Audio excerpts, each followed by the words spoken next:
Disc 2.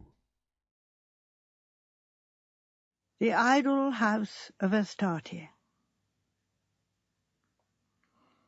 And now, Dr. Pender, what are you going to tell us? The old clergyman smiled gently. My life has been passed in quiet places, he said. Very few eventful happenings have come my way, yet once, when I was a young man, I had one very strange and tragic experience. Ah, said Joyce Lempriere encouragingly. I have never forgotten it, continued the clergyman.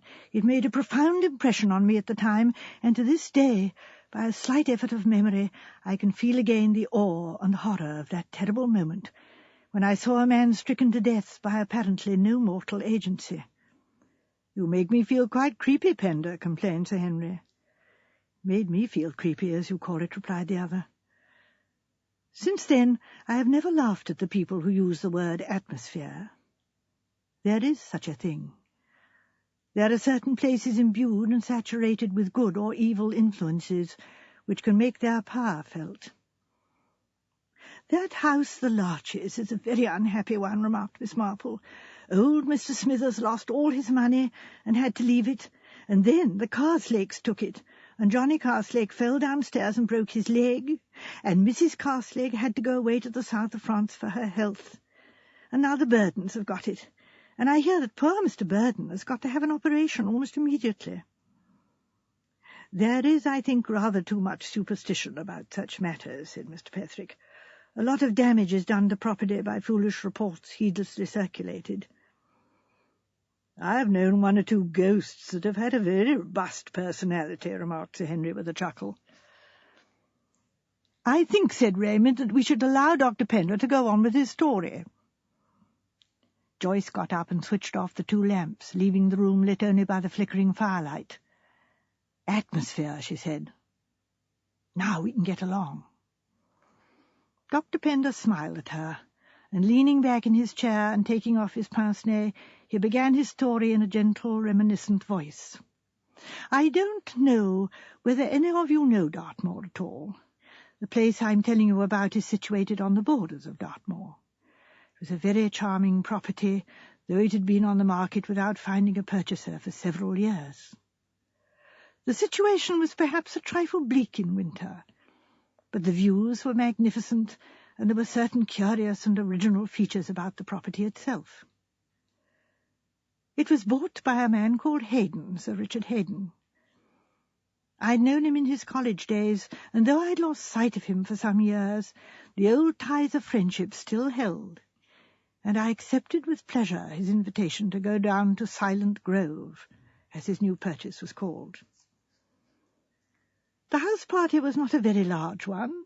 There was Richard Hayden himself and his cousin, Elliot Hayden. There was a Lady Mannering with a pale, rather inconspicuous daughter called Violet. There was a Captain Rogers and his wife, hard-riding, weather-beaten people who lived only for horses and hunting. There was also a young Dr. Simons, and there was Miss Diana Ashley. I knew something about the last named. Her picture was very often in the society papers, and she was one of the notorious beauties of the season. Her appearance was indeed very striking. She was dark and tall, with a beautiful skin of an even tint of pale cream, and her half-closed dark eyes, set slantways in her head, gave her a curiously piquant, oriental appearance. She had, too, a wonderful speaking voice, deep-toned and bell-like. I saw at once that my friend Richard Hayden was very much attracted by her, and I guessed that the whole party was merely arranged as a setting for her. Of her own feelings I was not so sure. She was capricious in her favours. One day talking to Richard and excluding everyone else from her notice, and another day she would favour his cousin, Elliot, and appear hardly to notice that such a person as Richard existed. And then again she would bestow the most bewitching smiles upon the quiet and retiring Dr. Simons. On the morning after my arrival, our host showed us all over the place. The house itself was unremarkable, a good, solid house built of Devonshire granite, built to withstand time and exposure. It was unromantic, but very comfortable. From the windows of it one looked out over the panorama of the moor, vast rolling hills crowned with weather-beaten tors. On the slopes of the tor nearest to us were various hut circles, relics of the bygone days of the late Stone Age. On another hill was a barrow, which had recently been excavated, and in which certain bronze implements had been found. Haydon was by way of being interested in antiquarian matters, and he talked to us with a great deal of energy and enthusiasm. This particular spot, he explained, was particularly rich in relics of the past. Neolithic hut-dwellers, Druids, Romans, and even traces of the early Phoenicians were to be found. "But this place is the most interesting of all," he said. "You know its name, Silent Grove. Well, it's easy enough to see what it takes its name from." He then pointed with his hand. That particular part of the country was bare enough, rocks, heather, and bracken, but about 100 yards from the house there was a densely planted grove of trees. "That is a relic of very early days," said Haydon. "The trees have died and been replanted, but on the whole it has been kept very much as it used to be. Perhaps in the time of the Phoenician settlers. Come and look at it." We all followed him. As we entered the grove of trees, a curious oppression came over me. I think it was the silence. No birds seemed to nest in those trees. There was a feeling about it of desolation and horror. I saw Haydon looking at me with a curious smile. "Any feeling about this place, Pender?" he asked me. "Antagonism now, or uneasiness?" "I don't like it," I said quietly. "You're within your rights. This was a stronghold of one of the ancient enemies of your faith. This is the grove of Astarte." "Astarte? Astarte, or Ishtar, or Ashtoreth, or whatever you choose to call her. I prefer the Phoenician name of Astarte. There is, I believe, one known grove of Astarte in this country, in the north on the wall. I have no evidence, but I like to believe that we have a true and authentic grove of Astarte here. Here, within this dense circle of trees, sacred rites were performed." "Sacred rites," murmured Diana Ashley. Her eyes had a dreamy, faraway look. What were they, I wonder? "Not very reputable by all accounts," said Captain Rogers with a loud, unmeaning laugh. "Rather hot stuff, I imagine." Haydon paid no attention to him. "In the centre of the grove there should be a temple," he said. "I can't run to temples, but I have indulged in a little folly of my own." We had at that moment stepped out into the little clearing in the centre of the trees. In the middle of it was something not unlike a summer house made of stone. Diana Ashley looked inquiringly at Haydon. "I call it the Idol House," he said. "It is the Idol House of Astarte." He led the way up to it. Inside, on a rude ebony pillar, there reposed a curious image representing a woman with crescent horns seated on a lion. "Astarte of the Phoenicians," said Haydon, "the goddess of the moon." "The goddess of the moon," cried Diana. "Oh, do let's have a wild orgy tonight. Fancy dress, and we'll come out here in the moonlight and celebrate the rites of Astarte." I made a sudden movement, and Elliot Haydon, Richard's cousin, turned quickly to me. "You don't like all this, do you, Padre?" he said. "No," I said gravely, "I don't." He looked at me curiously. "But it's only tomfoolery. Dick can't know that this really is a sacred grove. It's just a fancy of his. He likes to play with the idea. And anyway, if it were—" "If it were?" "Well," he laughed uncomfortably, you don't believe in that sort of thing, do you? You, a parson?" "I am not sure that as a parson I ought not to believe in it." "But that sort of thing is all finished and done with." "I am not so sure," I said musingly. "I only know this. I am not as a rule a sensitive man to atmosphere, but ever since I entered this grove of trees I felt a a curious impression and sense of evil and menace all round me. He glanced uneasily over his shoulder. "Yes," he said, "yes, it is queer somehow. I know what you mean, but I suppose it's only our imagination makes us feel like that. What do you say, Simons?" The doctor was silent a minute or two before he replied, then he said quietly, "I don't like it. I can't tell you why, but somehow or other I don't like it." At that moment Violet Mannering came across to me. "I hate this place," she cried. "I hate it. Do let's get out of it." We moved away, and the others followed us. Diana Ashley lingered. I turned my head over my shoulder and saw her standing in front of the idol house, gazing earnestly at the image within it. The day was an unusually hot and beautiful one, and Diana Ashley's suggestion of a fancy dress party that evening was received with general favour. The usual laughing and whispering and frenzied secret sewing took place, and when we all made our appearance for dinner there were the usual outcries of merriment. Rogers and his wife were Neolithic hut-dwellers, explaining the sudden lack of hearthrugs. Richard Haydn called himself a Phoenician sailor, and his cousin was a brigand chief. Dr. Simons was a chef. Lady Mannering was a hospital nurse, and her daughter was a Circassian slave. I myself was arrayed somewhat too warmly as a monk. Diana Ashley came down last, and was something of a disappointment to us all, being wrapped in a shapeless black domino. "The unknown," she declared airily. "That is what I am. Now, for goodness' sake, let's go into dinner." After dinner we went outside. It was a lovely night, warm and soft, and the moon was rising. We wandered about and chatted, and the time passed quickly enough. It must have been an hour later when we realized that Diana Ashley was not with us. "Surely she's not gone to bed," said Richard Haydn. Violet Mannering shook her head. "Oh, no," she said. "I saw her going off in that direction about a quarter of an hour ago." She pointed as she spoke towards the grove of trees that showed black and shadowy in the moonlight. "I wonder what she's up to," said Richard Haydn. "Some devilment, I'll swear. Let's go and see." We all trooped off together, somewhat curious as to what Miss Ashley had been up to.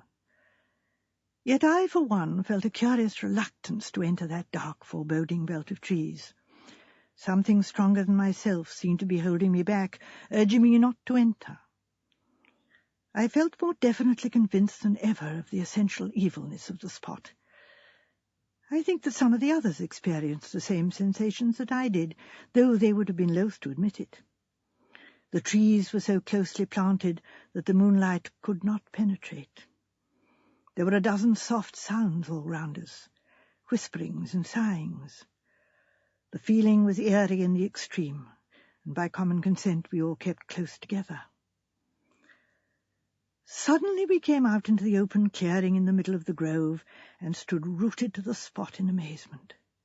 For there, on the threshold of the idol house, stood a shimmering figure, wrapped tightly round in diaphanous gauze, and with two crescent horns rising from the dark masses of her hair.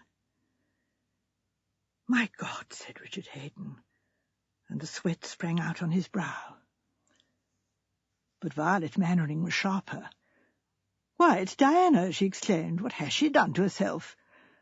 "Oh, she looks quite different somehow." The figure in the doorway raised her hands. She took a step forward and chanted in a high, sweet voice. "I am the priestess of Astarte," she crooned. "Beware how you approach me, for I hold death in my hand." "Don't do it, dear," protested Lady Mannering. "You give us the creeps, you really do." Haydn sprang forward towards her. "My God, Diana," he cried, "you are wonderful." My eyes were accustomed to the moonlight now, and I could see more plainly. She did, indeed, as Violet had said, looked quite different. Her face was more definitely oriental, and her eyes more of slits with something cruel in their gleam, and the strange smile on her lips was one that I had never seen there before. "Beware," she cried warningly. "Do not approach the goddess. If anyone lays a hand on me, it is death." "You're wonderful, Diana," cried Hayden, "but do stop it. Somehow or other I don't like it." He was moving towards her across the grass, and she flung out a hand towards him. "Stop!" she cried. "One step nearer, and I'll smite you with the magic of Astarte." Richard Hayden laughed and quickened his pace, when all at once a curious thing happened. He hesitated for a moment, then seemed to stumble and fall headlong. He didn't get up again, but lay where he had fallen, prone on the ground. Suddenly Diana began to laugh hysterically. It was a strange, horrible sound breaking the silence of the glade. With an oath, Elliot sprang forward. "I can't stand this," he cried. "Get up, Dick. Get up, man." But still Richard Hayden lay where he had fallen. Elliot Hayden reached his side, knelt by him and turned him gently over. He bent over him, peering into his face. Then he rose sharply to his feet and stood swaying a little. "Doctor," he said. "Doctor, for God's sake, come. I think he's dead." Simons ran forward, and Elliot rejoined us, walking very slowly. He was looking down at his hands in a way I didn't understand. At that moment there was a wild scream from Diana. "I've killed him!" she cried. "Oh, my God! I didn't mean to, but I've killed him!" And she fainted dead away, falling in a crumpled heap on the grass. There was a cry from Mrs. Rogers. "Oh, do let's get away from this dreadful place," she wailed.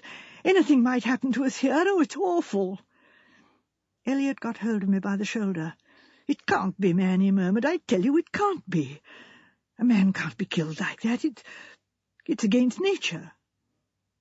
I tried to soothe him. "There is some explanation," I said. "Your cousin must have had some unsuspected weakness of the heart. The shock and excitement." He interrupted me. "You don't understand," he said. He held up his hands for me to see, and I noticed a red stain on them. "Dick didn't die of shock. He was stabbed. Stabbed at the heart, and there's no weapon." I stared at him incredulously. At that moment Simons rose from his examination of the body and came towards us. He was pale and shaking all over. "Are we all mad?" he said.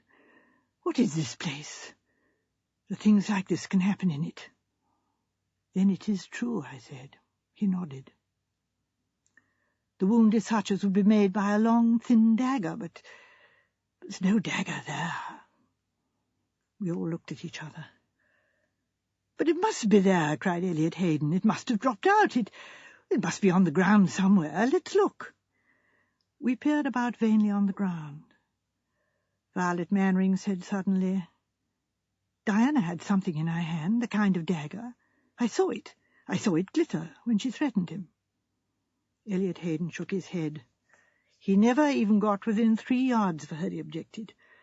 Lady Mannering was bending over the prostrate girl on the ground. "There's nothing in her hand now," she announced. "I can't see anything on the ground. Are you sure you saw it, Violet?" "I didn't." Dr. Simons came over to the girl. "We must get her to the house," he said. "Rogers, will you help?" Between us we carried the unconscious girl back to the house. Then we returned and fetched the body of Richard. Dr. Pender broke off apologetically and looked round. "One would know better nowadays," he said. "Owing to the prevalence of detective fiction, every street boy knows that a body must be left where it is found.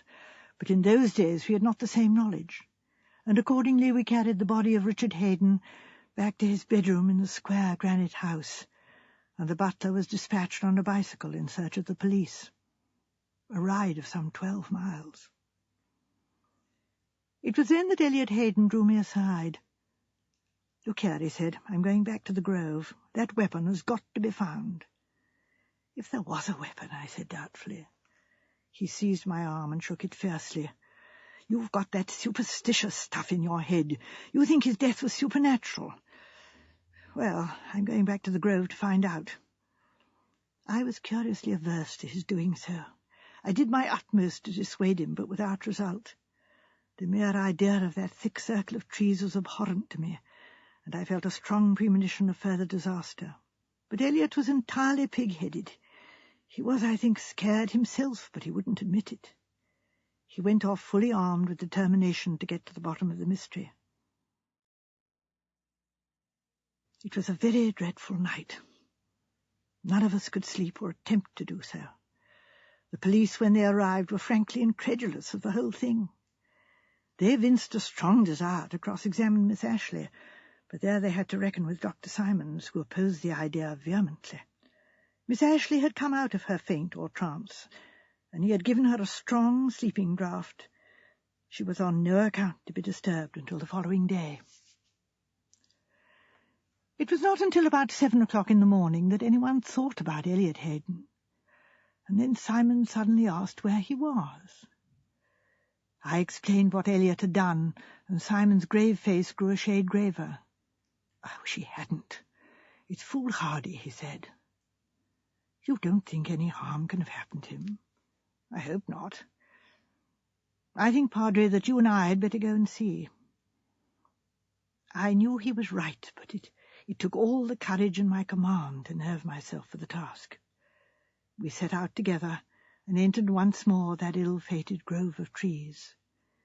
We called him twice and got no reply. In a minute or two we came into the clearing, which looked pale and ghostly in the early morning light. Simons clutched my arm, and I uttered a muttered exclamation. Last night, when we had seen it in the moonlight, there had been the body of a man lying face downwards on the grass. Now, in the early morning light, the same sight met our eyes. Elliot Hayden was lying on the exact spot where his cousin had been. "My God," said Simons, "it's got him too." We ran together over the grass. Elliot Hayden was unconscious but breathing feebly, and this time there was no doubt of what had caused the tragedy. A long, thin bronze weapon remained in the wound. "Got him through the shoulder, not through the heart. That's lucky," commented the doctor. "On my soul, I don't know what to think. At any rate, he's not dead, and he'll be able to tell us what happened." But that was just what Elliot Hayden was not able to do. His description was vague in the extreme.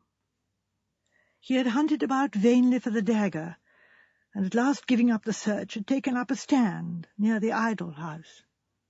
It was then that he became increasingly certain that someone was watching him from the belt of trees. He fought against this impression, but was not able to shake it off. He described a cold, strange wind that began to blow. It seemed to come not from the trees, but from the interior of the idol house. He turned round, peering inside. He saw the small figure of the goddess, and he felt that he was under an optical delusion. The figure seemed to grow larger and larger. Then he suddenly received something that felt like a blow on his temple, which sent him reeling back, and as he fell he was conscious of a sharp burning pain in his left shoulder. The dagger was identified this time as being the identical one which had been dug up in the barrow on the hill, and which had been brought by Richard Hayden. Where he had kept it, in the house or in the idol house in the grove, none seemed to know.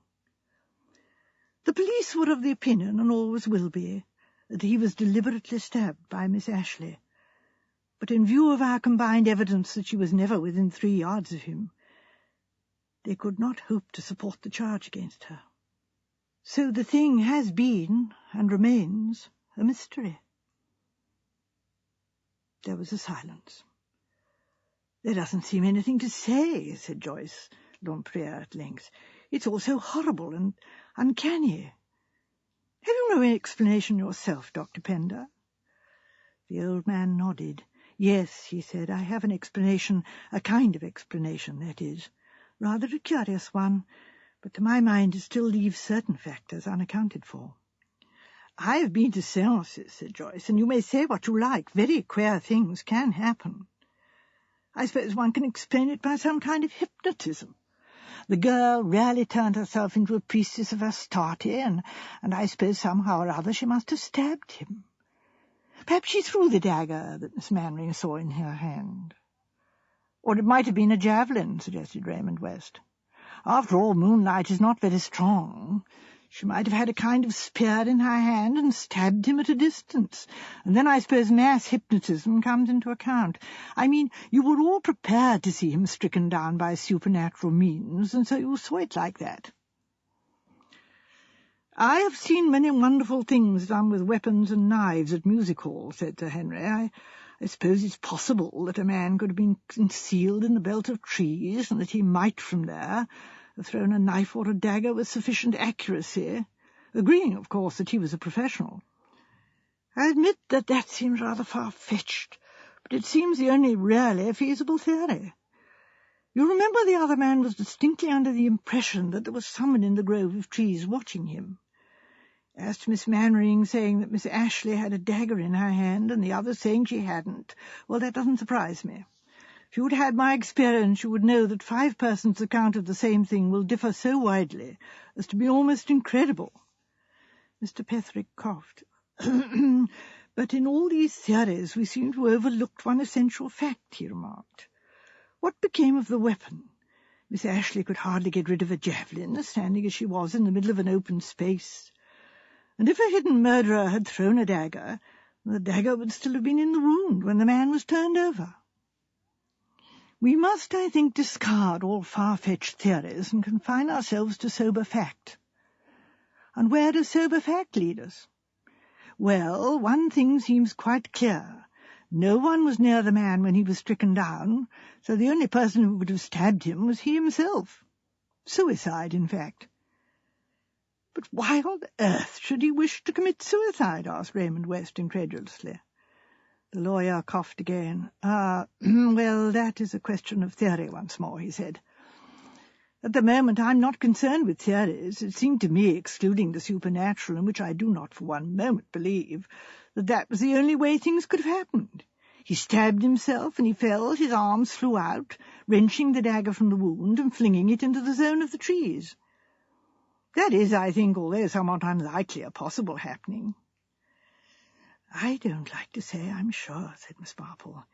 It all perplexes me very much indeed, but curious things do happen. At Lady Sharpley's garden party last year, the man who was arranging the clock golf tripped over one of the numbers. Quite unconscious he was, and didn't come round for about 5 minutes. Yes, dear aunt, said Raymond gently, but he wasn't stabbed, was he? Of course not, dear, said Miss Marple. That is what I'm telling you. Of course, there's only one way that poor Sir Richard could have been stabbed, but I do wish I knew what caused him to stumble in the first place. Of course, it might have been a tree root. He would have been looking at the girl, of course, and when it's moonlight one does trip over things. You say that there is only one way that Sir Richard could have been stabbed, Miss Marple, said the clergyman, looking at her curiously. It's very sad. I don't like to think of it. But he was a right-handed man, was he not? I mean, to stab himself in the left shoulder, he must have been. I was always so sorry for Jack Baines in the war. He shot himself in the foot, you remember, after very severe fighting at Erith. He told me about it when I went to visit him in the hospital, and very ashamed of it he was. I don't expect this poor man Elliot Hayden profited much by his wicked crime. Elliot Hayden, cried Raymond. You think he did it? I don't see how anyone else could have done it, said Miss Marple, opening her eyes in gentle surprise. I mean, as if Mr. Petherick so wisely says, one looks at the facts and disregards all that atmosphere of heathen goddesses, which I don't think is very nice. He went up to him first and turned him over, and of course to do that he would have had to have his back to them all. And being dressed as a brigand chief, he would be sure to have a weapon of some kind in his belt. I remember dancing with a man dressed as a brigand chief when I was a young girl. He had 5 kinds of knives and daggers, and I can't tell you how awkward and uncomfortable it was for his partner. All eyes were turned towards Dr. Pender. I knew the truth, he said, 5 years after that tragedy occurred. It came in the shape of a letter written to me by Elliot Hayden. He said in it that he fancied that I'd always suspected him. He said it was a sudden temptation. He, too, loved Diana Ashley, but he was only a poor, struggling barrister. With Richard out of the way and inheriting his title and estates, he saw a wonderful prospect opening up before him. The dagger had jerked out of his belt as he knelt down by his cousin, and almost before he had time to think, he drove it in and returned it to his belt again. He stabbed himself later in order to divert suspicion. He wrote to me on the eve of starting on an expedition to the South Pole in case, as he said, he should never come back. I do not think that he meant to come back, and I know that, as Miss Marple has said, his crime profited him nothing.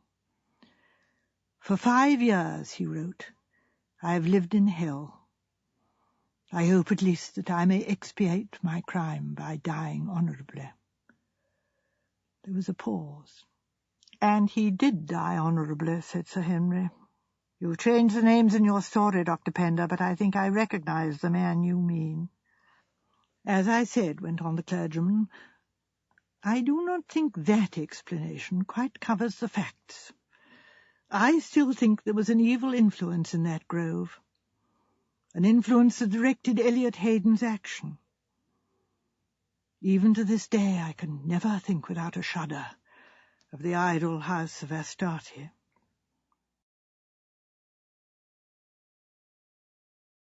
Motive versus opportunity.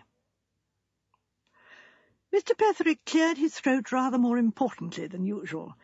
I'm afraid my little problem will seem rather tame to you all, he said apologetically. After the sensational stories we've been hearing, there's no bloodshed in mine, but it seems to me an interesting and rather ingenious little problem, and fortunately I'm in the position to know the right answer to it. It isn't terribly legal, is it? Asked Joyce. I mean, points of law on lots of Barnaby versus Skinner in the year 1881 and things like that. Mr. Petherick beamed appreciatively at her over his eyeglasses. No, my dear young lady, you need have no fears on that score. The story I'm about to tell is a perfectly simple and straightforward one, and can be followed by any layman. No legal quibbles now, said Miss Marple, shaking a knitting needle at him. Certainly not, said Mr. Petherick. Ah, well, I'm not so sure, but let's hear the story. It concerns a former client of mine. I'll call him Mr. Clode, Simon Clode. He was a man of considerable wealth and lived in a large house not very far from here. He had had one son killed in the war, and this son had left one child, a little girl. Her mother had died at her birth, and on her father's death she had come to live with her grandfather, who at once had become passionately attached to her. Little Chris could do anything she liked with her grandfather. I have never seen a man more completely wrapped up in a child, and I cannot describe to you his grief and despair when, at the age of 11, the child contracted pneumonia and died. Poor Simon Clode was inconsolable. A brother of his had recently died in poor circumstances, and Simon Clode had generously offered a home to his brother's children, 2 girls, Grace and Mary, and a boy, George. But though kind and generous to his nephew and nieces, the old man never expended on them any of the love and devotion he had accorded to his little grandchild. Employment was found for George Clode in a bank nearby, and Grace married a clever young research chemist of the name of Philip Garrod. Mary, who was a quiet, self-contained girl, lived at home and looked after her uncle. She was, I think, fond of him in her quiet, undemonstrative way, and to all appearances things went on very peacefully. I may say that after the death of little Christabel, Simon Clode came to me and instructed me to draw up a new will. By this will, his fortune, a very considerable one, was divided equally between his nephew and nieces, a 3rd share to each. Time went on. Chancing to meet George Clode one day, I inquired for his uncle, whom I had not seen for some time. To my surprise, George's face clouded over. I wish you could put some sense into Uncle Simon, he said ruefully. His honest but not very brilliant countenance looked puzzled and worried. This spirit business is getting worse and worse. What spirit business? I asked, very much surprised. Then George told me the whole story, how Mr. Clode had gradually got interested in the subject, and how on the top of this interest he had chanced to meet an American medium, a Mrs. Eurydice Spragg. This woman, whom George did not hesitate to characterize as an out-and-out swindler, had gained an immense ascendancy over Simon Clode. She was practically always in the house, and many séances were held in which the spirit of Christabel manifested itself to the doting grandfather. I may say here and now that I do not belong to the ranks of those who cover spiritualism with ridicule and scorn.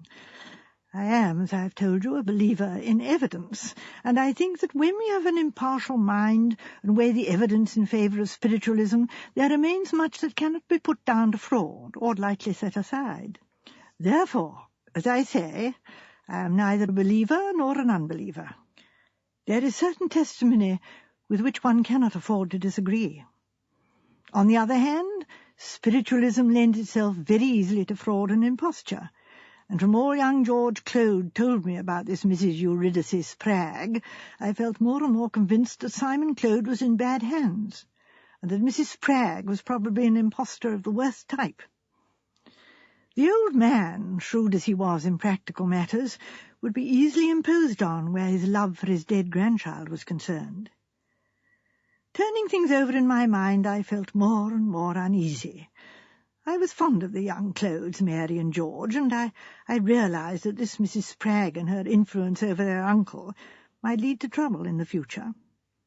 At the earliest opportunity, I made a pretext for calling on Simon Clode. I found Mrs. Spragg installed as an honoured and friendly guest.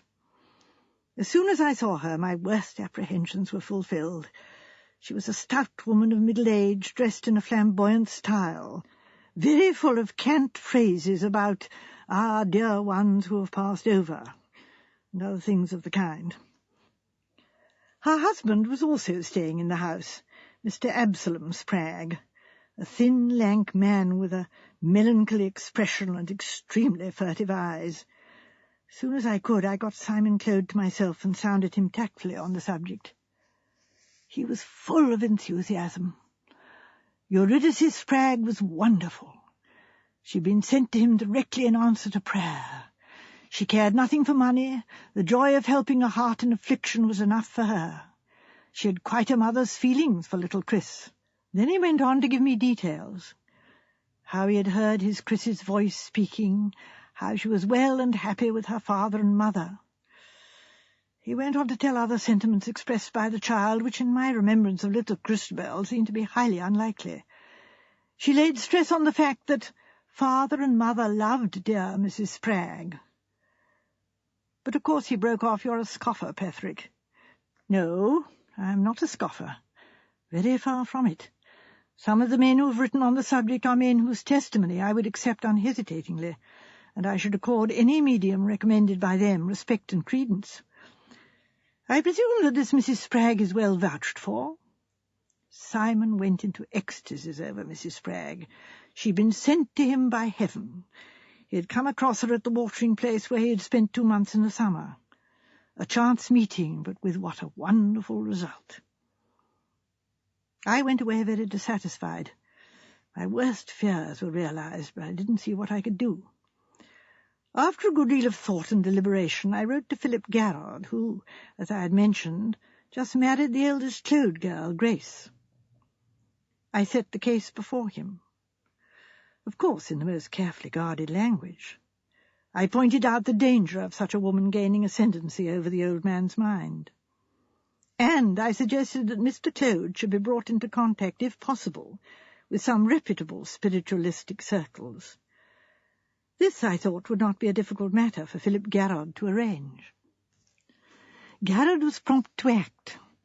He realized, which I did not, that Simon Clode's health was in a very precarious condition, and as a practical man he had no intention of letting his wife or her sister and brother be despoiled of the inheritance which was so rightly theirs. He came down the following week, bringing with him as a guest no other than the famous Professor Longman. Longman was a scientist of the first order, a man whose association with spiritualism compelled the latter to be treated with respect. Not only a brilliant scientist, he was a man of the utmost uprightness and probity. The result of the visit was most unfortunate. Longman, it seemed, had said very little while he was there. 2 séances were held. Under what conditions, I do not know. Longman was non-committal all the time he was in the house, but after his departure he wrote a letter to Philip Garrard. In it he admitted that he had not been able to detect Mrs. Spragg in fraud. Nevertheless, his private opinion was that the phenomena was not genuine. Mr. Garrard, he said, was at liberty to show this letter to his uncle if he thought fit, and he suggested that he himself should put Mr. Claude in touch with a medium of perfect integrity. Philip Garrard had taken this letter straight to his uncle, but the result was not what he had anticipated. The old man flew into a towering rage. It was all a plot to discredit Mrs. Spragg, who was a maligned and injured saint. She had told him already what bitter jealousy there was of her in this country. He pointed out that Longman was forced to say he had not detected fraud. Eurydice Spragg had come to him in the darkest hour of his life and given him help and comfort, and he was prepared to espouse her cause, even if it meant quarrelling with every member of his family. She was more to him than anyone else in the world.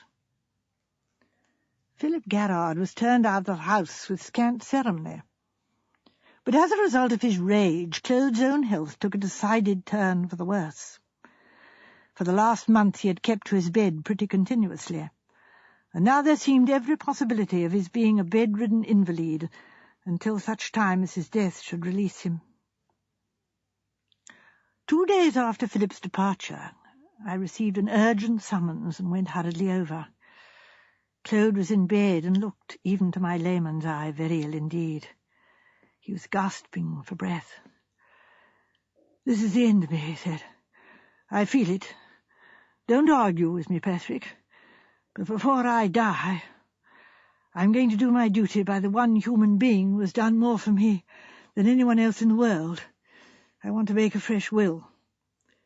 "Certainly," I said. "If you'll give me your instructions now, I'll draft out a will and send it to you."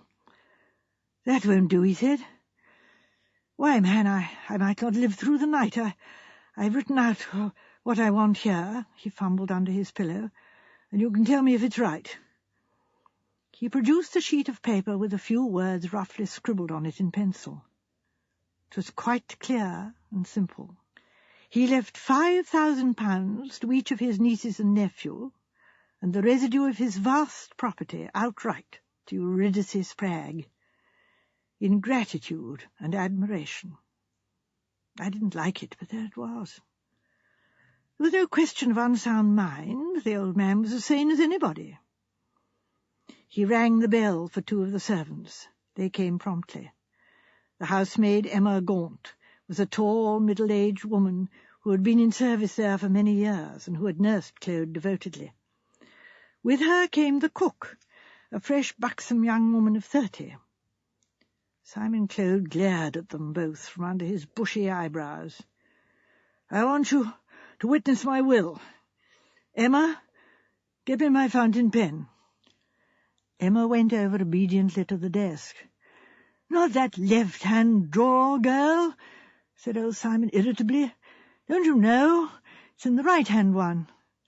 "No, it's here, sir," said Emma, producing it. "Then you must have put it away wrong last time," grumbled the old man. I can't stand things not being kept in their proper places." Still grumbling, he took the pen from her and copied his own rough draft, amended by me, onto a fresh piece of paper. Then he signed his name. Emma Gaunt and the cook, Lucy David, also signed. I folded the will up and put it into a long blue envelope. It was necessarily, you understand, written on an ordinary piece of paper. Just as the servants were turning to leave the room, Claude lay back on the pillows with a gasp and distorted face. I bent over him anxiously, and Emma Gaunt came quickly back. However, the old man recovered and smiled weakly. "It's all right, Patrick. Don't be alarmed. At any rate, I shall die easy now I've done what I wanted to." Emma Gaunt looked inquiringly at me, as if to know whether she could leave the room. I nodded reassuringly, and she went out, first stopping to pick up the blue envelope which I had let slip to the ground in my moment of anxiety. She handed it to me, and I slipped it into my coat pocket. and then she went out. "You're annoyed, Petherick," said Simon Clode. "You're prejudiced, like everybody else." "It's not a question of prejudice," I said. "Mrs. Spragg may be all that she claims to be. I should see no objection to you leaving her a small legacy as a memento of gratitude. But I tell you frankly, Clode, that to disinherit your own flesh and blood in favour of a stranger is wrong." With that I turned to depart. I had done what I could and made my protest. Mary Clode came out of the drawing-room and met me in the hall. "You will have tea before you go, won't you? Come in here." And she led me into the drawing-room. A fire was burning on the hearth, and the room looked cosy and cheerful. She relieved me of my overcoat just as her brother George came into the room. He took it from her and laid it across a chair at the far end of the room. Then he came back to the fireside, where we drank tea. During the meal a question arose about some point concerning the estate. Simon Clode said he didn't want to be bothered with it and had left it to George to decide. George was rather nervous about trusting to his own judgment. At my suggestion we adjourned to the study after tea, and I looked over the papers in question. Mary Clode accompanied us. A quarter of an hour later I prepared to take my departure. Remembering that I had left my overcoat in the drawing-room, I went there to fetch it. The only occupant of the room was Mrs. Spragg, who was kneeling by the chair on which the overcoat lay. She seemed to be doing something rather unnecessary to the cretonne cover. She rose with a very red face as we entered. "That cover never did set right," she complained. "My, I could make a better fit myself." I took up my overcoat and put it on. As I did so, I noticed that the envelope containing the will had fallen out of the pocket and was lying on the floor. I replaced it in my pocket, said good-bye, and took my departure. On arrival at my office, I will describe my next actions carefully. I removed my overcoat and took the will from the pocket. I had it in my hand and was standing by the table when my clerk came in. Somebody wished to speak to me on the telephone, and the extension to my desk was out of order. I accordingly accompanied him to the outer office and remained there for about 5 minutes, engaged in conversation over the telephone. When I emerged, I found my clerk waiting for me. "Mr. Spragg has called to see you, sir. I showed him into your office." I went there to find Mr. Spragg sitting by the table. He rose and greeted me in a somewhat unctuous manner, and then proceeded to a long discursive speech. In the main it seemed to be an uneasy justification of himself and his wife. He was afraid people were saying, etc., etc. His wife had been known from her babyhood upwards for the pureness of her heart and her motives, and so on and so on. I was, I'm afraid, rather curt with him. In the end, I think he realized that his visit was not being a success, and he left somewhat abruptly. I then remembered that I had left the will lying on the table. I took it, sealed the envelope, and wrote on it, and put it away in the safe. Now I come to the crux of my story. 2 months later, Mr. Simon Clode died. I will not go into long-winded discussions. I will just state the bare facts. When the sealed envelope containing the will was opened, it was found to contain a sheet of blank paper. He paused, looking round the circle of interested faces. He smiled himself with a certain enjoyment. "You appreciate the point, of course. For 2 months the sealed envelope had lain in my safe. It could not have been tampered with then. No, the time limit was a very short one between the moment the will was signed and my locking it away in the safe. Now, who had the opportunity, under whose interests would it be to do so? I will recapitulate the vital points in a brief summary. The will was signed by Mr. Clode, placed by me in an envelope. So far, so good. It was then put by me in my overcoat pocket. That overcoat was taken from me by Mary and handed by her to George, who was in full sight of me whilst handling the coat. During the time that I was in the study, Mrs. Eurydice Spragg would have had plenty of time to extract the envelope from the coat pocket and read its contents, and, as a matter of fact, finding the envelope on the ground and not in the pocket seemed to point to her having done so. But here we come to a curious point. She had the opportunity of substituting the blank paper, but no motive. The will was in her favour, and by substituting a blank piece of paper she despoiled herself of the heritage she'd been so anxious to gain. The same applied to Mr. Spragg. He, too, had the opportunity. He was left alone with the document in question for some 2 or 3 minutes in my office. But again, it was not to his advantage to do so. So we are faced with this curious problem. The 2 people who had the opportunity of substituting a blank piece of paper had no motive for doing so, and the 2 people who had a motive had no opportunity. By the way, I would not exclude the housemaid, Emma Gaunt, from suspicion. She was devoted to her young master and mistress and detested the Spraggs. She would, I feel sure, have been quite equal to attempting the substitution if she had thought of it.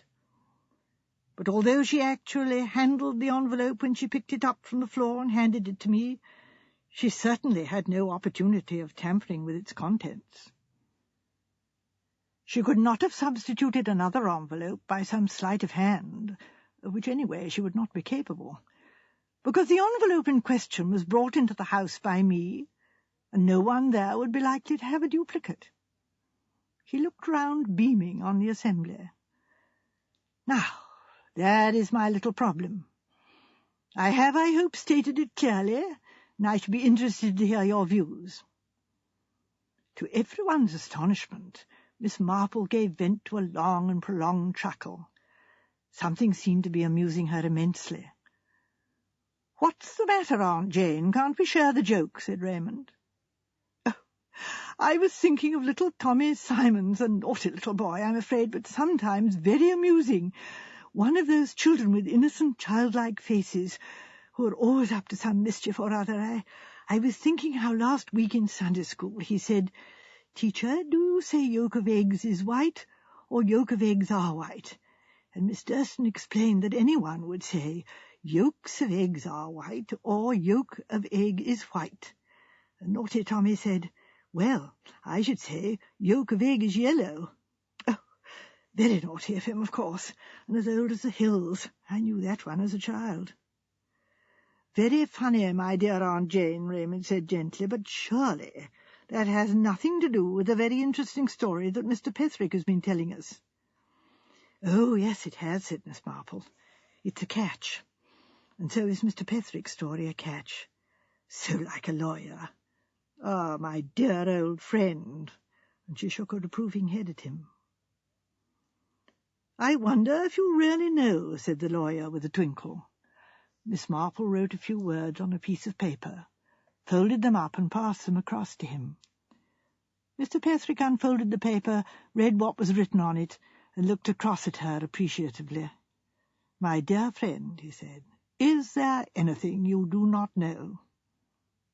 "I knew that as a child," said Miss Marple. "I played with it too."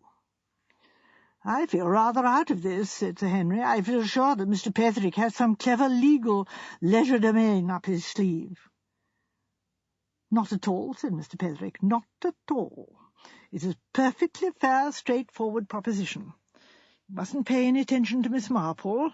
She has her own way of looking at things." "We should be able to arrive at the truth," said Raymond West, a trifle vexedly. "Facts certainly seem plain enough. 5 persons actually touched that envelope.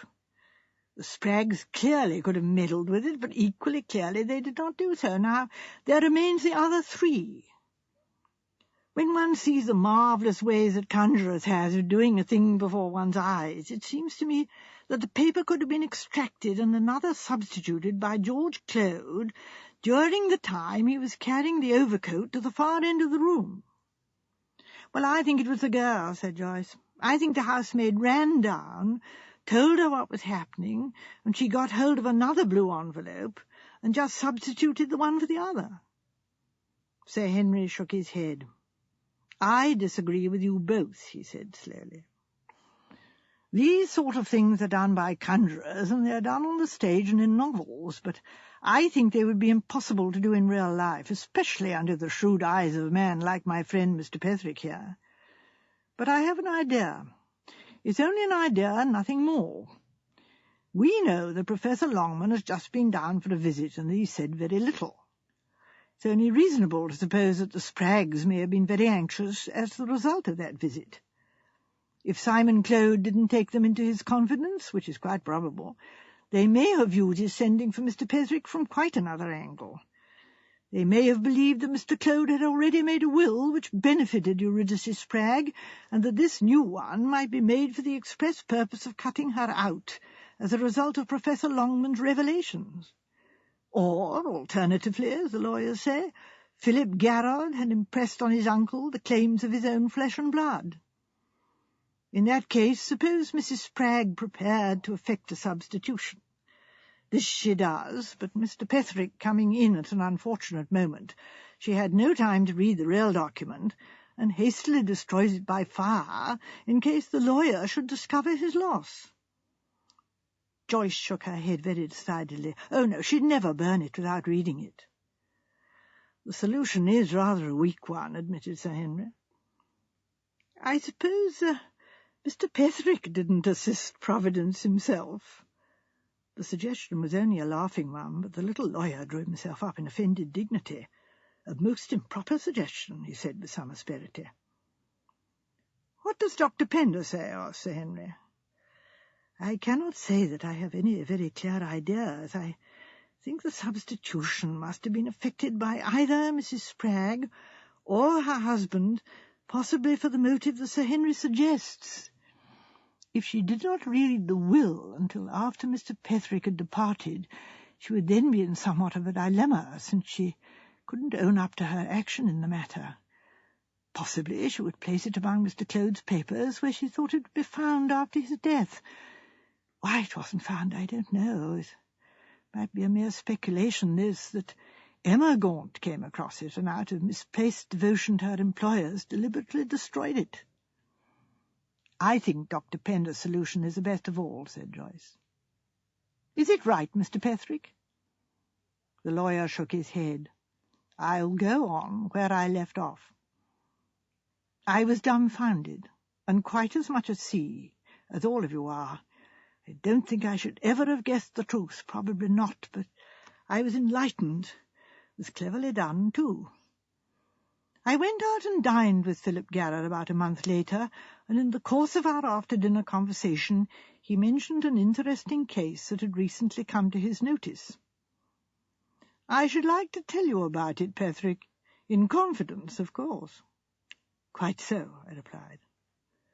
A friend of mine who had expectations from one of his relatives was greatly distressed to find that the relative had thoughts of benefiting a totally unworthy person. My friend, I'm afraid, is a trifle unscrupulous in his methods. There was a maid in the house who was greatly devoted to the interests of what I may call the legitimate party. My friend gave her very simple instructions. He gave her a fountain pen duly filled. She was to place this in a drawer in the writing table in her master's room, but not the usual drawer where the pen was generally kept. If her master asked her to witness his signature to any document, and asked her to bring him his pen, she was to bring him not the right one, but this one, which was an exact duplicate of it. That was all she had to do. He gave her no other information. She was a devoted creature, and she carried out his instructions faithfully. He broke off and said, "Oh, I hope I'm not boring you, Petherick." "Not at all," I said. "I'm keenly interested." Our eyes met. "My friend is, of course, not known to you," he said. "Of course not," I replied. "Then that's all right," said Philip Garrard. He paused, then said smilingly, "You see the point?" The pen was filled with what is commonly known as evanescent ink. A solution of starch in water to which a few drops of iodine has been added. This makes a deep blue-black fluid, but the writing disappears entirely in 4 or 5 days. Miss Marple chuckled. "Disappearing ink," she said. "I know it. Many is the time I've played with it as a child." And she beamed round on them all, pausing to shake a finger once more at Mr. Petherick. "But all the same, it's a catch, Mr. Petherick," she said. "Just like a lawyer." End of Disc 2.